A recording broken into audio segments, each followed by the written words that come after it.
Welcome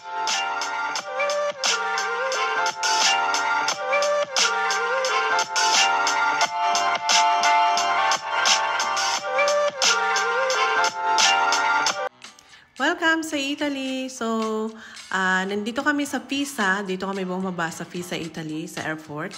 And then, papunta tayo. Itong biyahe natin na motorway ay papunta sa hotel. Kung saan kami mag-i-stay ng 2 weeks. So, every year dyan kami naka-stay sa hotel na yan. So, kilala na tayo talaga ng mga staff nila.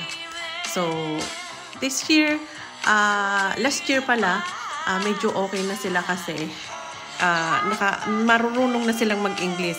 Kasi kalimitan nung yung mga nagdaan, talagang hindi sila marunong mag-English. Puro Italiano ang sinasabi niya, sinasalita nila puro Italian. So, kaya ang hirap naming intindihin. So, sabi nga namin, at least kahit basic ba ng mga English, alam nila. Yung mga simpleng English na itatanong namin, ay alam nila, pero ang hirap kasi hindi nila alam. Pero ngayon, ay may mga staff na sila na marunong mag-English. Kaya, okay tayo ngayon. So, mas maganda yung usapan natin. Pag may kailangan kami, mas maganda.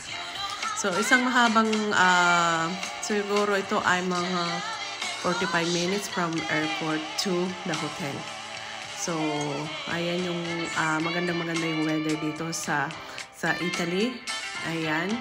And makikita natin lahat yung ating dadaanan. So, parang nasa probinsya lang din sa Pilipinas. Pagka, sabi ko nga parang nasa Pilipinas din lang ako pag nakikita ko yung lugar na ganyan.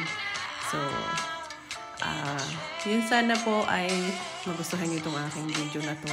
Isang magandang kuha natin dito sa habang, kasi nasa una ako, so kukuhanin ko na yung chance na yun na makapag-video tayo.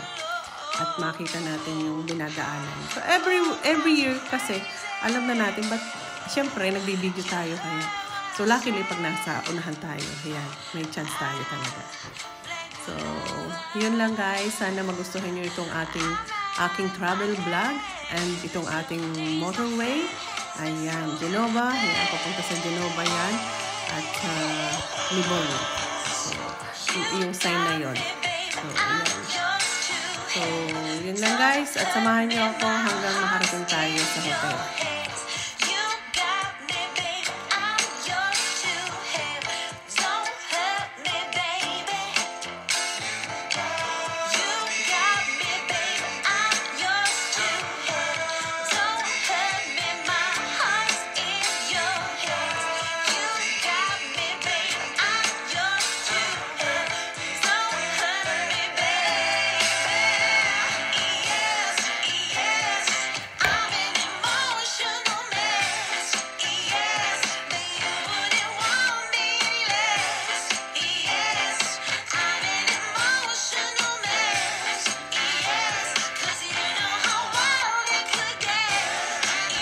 So, naka-spot tayo ng sunflower. Isang mahabang taniman ng sunflower to. Napakaganda at napakarami ng sunflower na yan.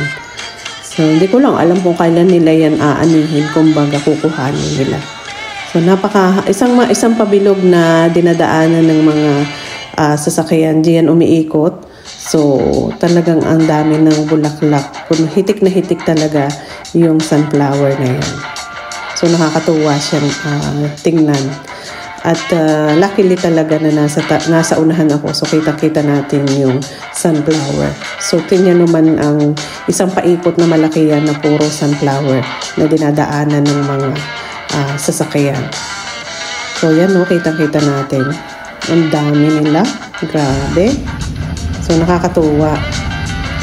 Kakatuwang ikutan yung lugar na yan. So, kita natin yung mga sasakyan doon sa kabilang side na paikot. So, yan. Ang kapal nila, oh. So, ewan ko na kung kinukuha nila yan. Kasi parang, parang manghindi. So, baka lang yan. View na lang yan. So, baka hindi nila yan kinukuha. Talagang tinanim lang na ganun. So, sa kabilang side ay traffic. Kita natin pag-ikot. Doon na tayo iikot. Ayan. Kita-kita natin yung isang Isang kalawakan ng sunflower. Ang dami nila.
Maraming salamat sa inyong lahat, sa mga nakasuporta sa aking video, sa aking mga members. Maraming salamat po sa inyong lahat. And sana huwag kayo magsawang sumuporta sa aking mga videos. So malapit na po tayo sa aming hotel na pag-stayan dito sa Forte dei Marmi, Italy. So yung natatanaw natin yan ay ang Imperial Hotel. So 5-star hotel po yan. So kaya welcome to Hotel Imperiale. Yan. Grand Hotel Imperiale. Yan. Thank you. Bye-bye and God bless.